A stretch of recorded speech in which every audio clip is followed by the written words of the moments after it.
we did not have lawyers in the process leading up to today. And this is because of what has been going on. You have heard, I know, that our lawyers are on the run.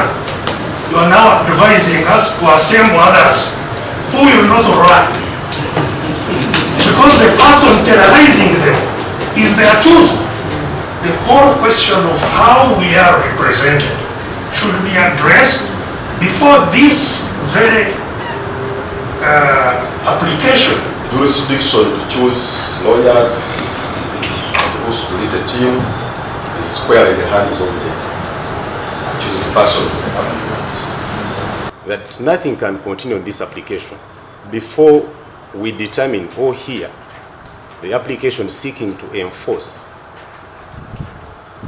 the right to legal representation. There is no evidence that Senior Counsel Karua and Mr. Salom Kokoro are the lead counsel in this application. You are telling us to make submissions. Who will make submissions?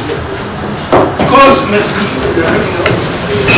please don't run away. Download the app on App Store or Google Play Store now.